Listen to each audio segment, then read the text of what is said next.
وای من از کجا بدونم ماشین یارو چی آخه؟ به تو زندگی نداری بغل من هی زوزه میکشی؟ داداش گرگ زوزه میکشه دیگه، ماه کامله چیکار کنم؟ برو اعصاب ندارم میذارم لهت میکنم. ان شاءالله یه گرگ بیاد دنبالت. دلابو چی هستی؟ یه نور دارم میبینم، فکر کنم یه ماشین داره میاد، خدا کنه خودش باشه. این چه ماشین عجیبیه. یا خدا.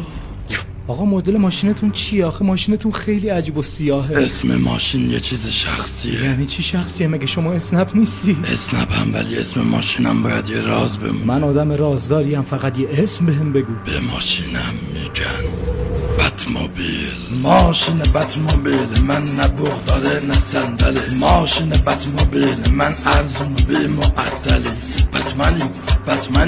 بتمنی دیدم خجالت لت میکشه. وایس من الان فهمیدم ماشینت بوق صندلی نداره. الان داره جدی میگه. برو آقا، من الان زنگ میزنم شکایت میکنم اسنپ ازت. داداش ماشین سوپر اسپورت چی داره میگی؟ الو پشتیبانی اسنپ. بابا اون فقط یه آهنگ بود. یا آقای سیاهی اومده ماشینش نه بوق داره نه صندلی. داداش ماشین من لیمیتد ادیشن شوخی بود. لطفا سری ماشینامو جایگزین کن. نکن آقا.